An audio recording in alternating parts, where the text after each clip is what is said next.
الحمد للہ رب العالمین والصلاة والسلام علی سید رسول وخاتم النبیین اعوذ باللہ من الشیطان الرجیم بسم اللہ الرحمن الرحیم۔ جی تمام احباب کیسے ہیں؟ امید ہے کہ آپ خیریت سے ہوں گے۔ اللہ تعالیٰ مجھے اور آپ کو اپنی حفظ و امان میں رکھے۔ سورہ المائدہ کی تقریباً 11 آیات بما ترجمہ اور مختصر تفسیر ہم پڑھ چکے ہیں۔ گزشتہ آیات میں اللہ تعالیٰ نے نبی صلی اللہ علیہ وسلم کو اور مسلمانوں کو اپنے اوپر ہونے والی اللہ کی نعمت اور انعام کو یاد کرنے کا حکم ارشاد فرمایا اور اللہ سے ڈرنے کی تلقین فرمائی۔ آگے دیکھتے ہیں جی کیا بیان ہو رہا ہے۔ وَلَقَدْ أَخَذَ اللَّهُ مِيثَاقَ بَنِي إِسْرَائِيلَ وَبَعَثْنَا مِنْهُمُ اثْنَيْ عَشَرَ نَقِيبًا وَقَالَ اللَّهُ إِنِّي مَعَكُمْ لَئِنْ أَقَمْتُمُ الصَّلَاةَ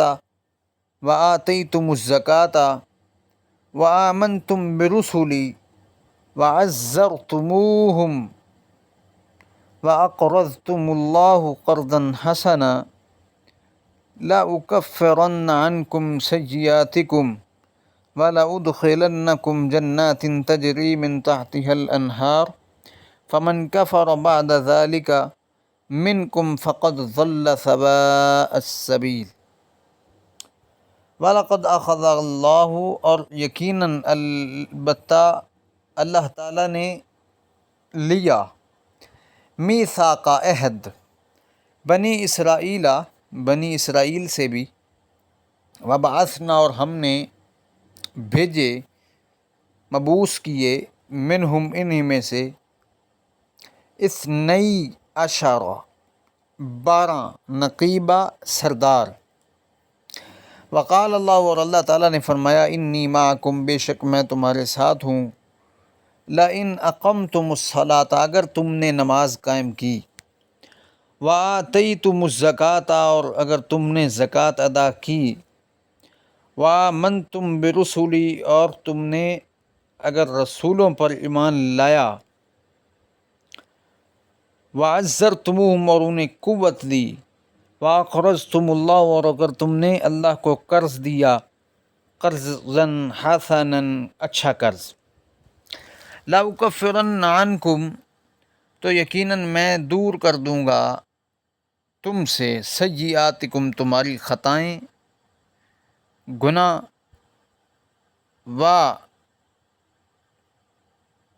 وَلَأُدْخِلَنَّكُمْ، اور تمہیں میں ضرور داخل کروں گا، جنات تجری، ایسے باغات میں جن کے نیچے سے چل رہی ہوں گی، من تحتہا، جن کے نیچے سے چل رہی ہوں گی، الانہار، نہریں، فمن کفر، پھر جس نے کفر کیا، بعد ذالک، اس کے بعد، منکم، تم میں سے، تو فقد ضل، تو یقیناً گمراہ ہو گیا وہ، سواء السبیل، سیدھے راستے سے بھٹک گیا۔ اس آیت میں اللہ تعالیٰ نے اعلان فرمایا، جس طرح پیچھے مسلمانوں کو مخاطب کر کے اللہ تعالیٰ نے کہا کہ اپنے اوپر کی ہونے والی جو نعمت ہے اللہ کی، اس کو یاد کرو، اور اللہ کا عہد جو تم نے کر رکھا ہے اسے پورا کرو۔ اس طرح اب بنی اسرائیل کے عہد کی بات ہو رہی ہے، یعنی اہل کتاب جو ہیں، بنی اسرائیل ہیں، اللہ فرماتے ہیں کہ ان سے بھی ہم نے ایک عہد لیا تھا، اور وہ یہی عہد تھا، تقریباً یہی عہد تھا جو تم سے لیا گیا۔ ان میں وَبَعَثْنَا مِنْهُمْ اثْنَيْ عَشَرَ نَقِيبًا، چونکہ بنی اسرائیل کے 12 قبائل تھے، 12 قبیلے تھے، تو ہر قبیلے کا الگ سردار انہی میں سے اللہ تعالیٰ نے بنا دیا، یعنی 12 سردار بنا دیے، تاکہ وہ ان کے معاملات پر نظر رکھیں اور ان کو گاہے گاہے اللہ سے کیے ہوئے عہد پر عمل کرنے کی تلقین کرتے رہیں۔ یہ اس لیے بنائے گئے، ان کا مقصد یہ تھا۔ تو نبی صلی اللہ علیہ وسلم نے جب بیعت عقبہ لی، عقبہ کے مقام پر، تو آپ نے بھی 12 آدمیوں کو ان میں سے نمائندہ بنا دیا جو ان کی دیکھ بھال کیا کریں گے۔ آگے جی وقال اللہ انی معکم، اللہ تعالیٰ نے ان سے یہ عہد لیا اور فرمایا کہ میں تمہارے ساتھ ہوں۔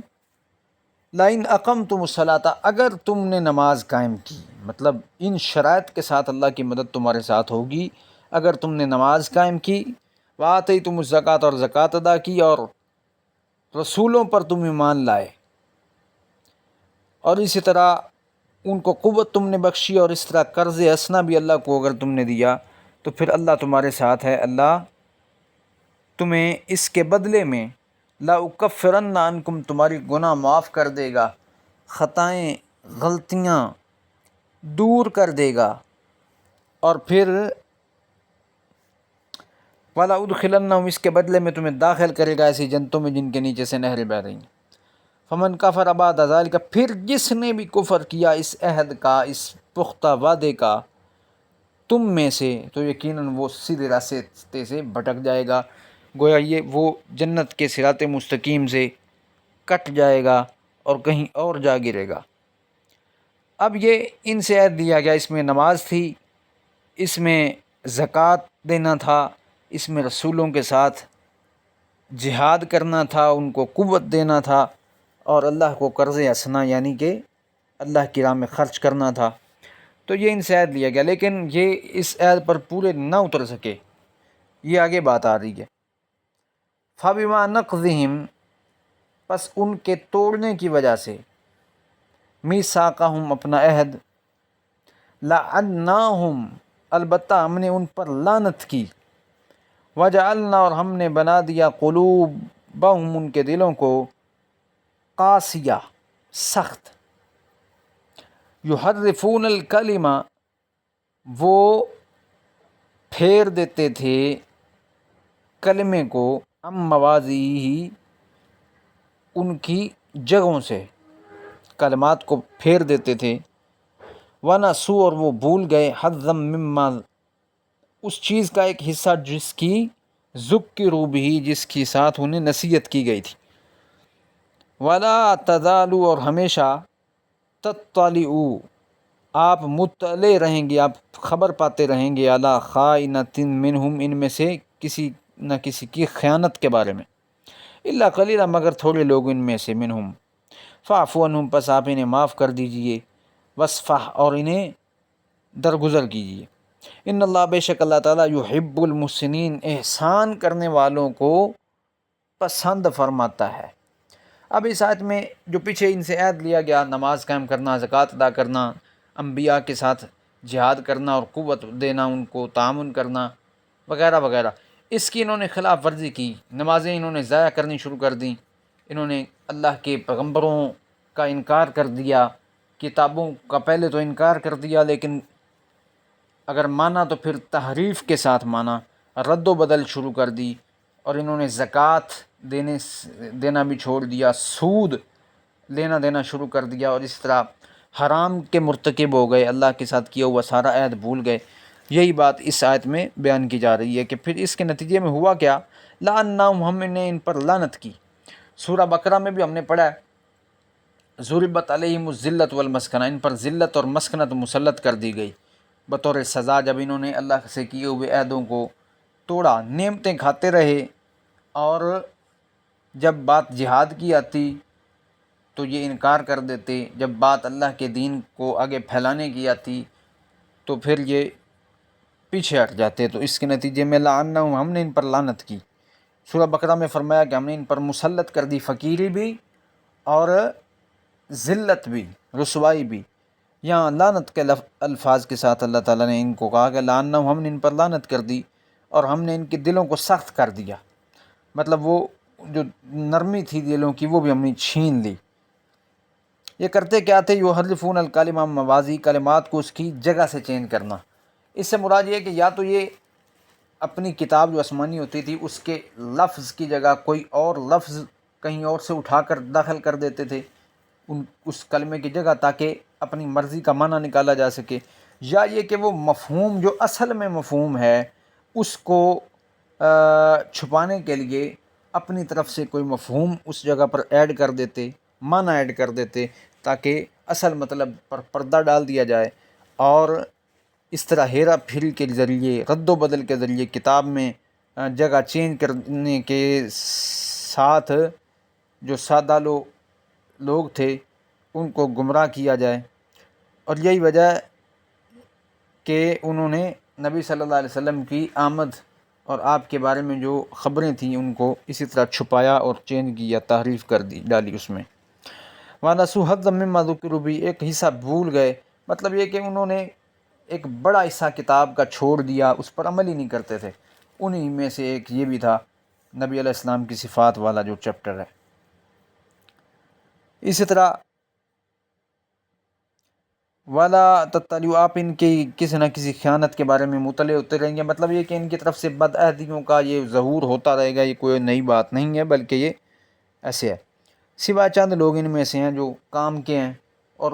یہ اشارہ جو ہے یہ عبداللہ بن سلام رضی اللہ تعالیٰ عنہ وغیرہ کی طرف ہے، جو بعد میں مسلمان ہو گئے تھے، اور ان کے ساتھی، یا ان لوگوں کی طرف جو اپنے دین پر تو قائم رہے، اسلام قبول نہ کر سکے، لیکن انہوں نے اس بدعہدی بھی نہیں کی اور اس طرح بڑے فراڈ کا شکار نہیں ہوئے، تو ان کی طرف بھی یہ اشارہ ہو سکتا ہے کہ چند تھوڑے لوگ ہیں جو بدعہدی سے یا خیانت سے بچنے والے ہیں، تو آپ ان سے معاف کریں اور وصف اور درگزر کریں۔ اچھا، اب یہاں پہ نبی علیہ السلام کو معاف کرنے کا جو حکم دیا جا رہا ہے، یہ یہودیوں اور عیسائیوں کو عام معافی کا حکم نہیں ہے،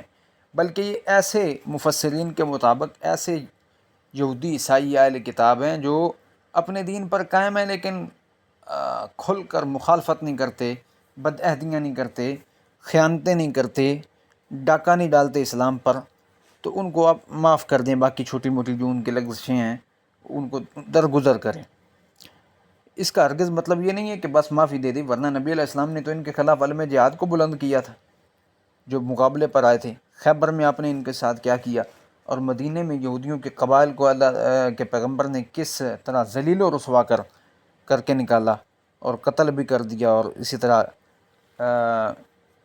قید میں بھی ان کو رکھا، وغیرہ وغیرہ۔ تو یہ معافی سے مراد ایک عام ذاتی نوعیت کی چھوٹی چھوٹی لغزشیں، غلطیاں، عداوتیں، دین کی جہاں پہ بات ہوگی تو وہاں پہ پھر ڈنکے کی چوٹ کے نفرت بھی اسی کے ساتھ جو دین کے ساتھ نفرت رکھتا ہے، اور محبت اس کے ساتھ جو دین کے ساتھ محبت رکھتا ہے۔ یہ اصول بھی شریعت کا ہے کہ آپ محبت بھی اللہ کے لیے کریں اور نفرت بھی اللہ ہی کے لیے کریں، کیونکہ اللہ تعالیٰ احسان کرنے والوں کو، اس سے مراد یہی ہے کہ ذاتی نوعیت کی جو آپ کو تنگ کرتے ہیں یا پریشان کرتے ہیں کسی وجہ سے، تو تھوڑا سا درگزری کا مظاہرہ کرتے جائیں۔ بہرحال جب توحید کی بات آئے گی، جب رسالت کی بات آئے گی، جب نبوت کے انکار کی بات آئے گی، جب ختم نبوت پر ڈاکے کی بات آئے گی، تو پھر کوئی کمپرومائز نہیں ہوگا اور کسی قسم کی کوئی رعایت نہیں برتی جائے گی۔ اچھا، آخر میں یہ بتاتا چلوں، معذرت کے ساتھ، افسوس کے ساتھ، مسلمان بھی بنی اسرائیل کی طرح اپنے عہد کو توڑ چکے ہیں۔ آج انہوں نے بھی نمازیں ضائع کر دیں، زکوٰۃ دینے سے انکار کر دیا، اور انہوں نے بھی پیغمبروں کی لائی ہوئی اللہ کے پیغمبر صلی اللہ علیہ وسلم کی تعلیم کو پس پش ڈال دیا، اور مسلمانوں نے بھی وہ سارے معاملے کیے جو بنی اسرائیل کرتے رہے تھے، اور نتیجے کے طور پر آج آپ کے سامنے کس طرح ذلیل و خوار ہو رہے ہیں۔ حق پر ہونے کا دعویٰ بھی ہے، مسلمان بھی ہیں، قرآن بھی پاس ہے، تو آج فرشتوں کی مدد نہیں اترتی۔ آج معاملہ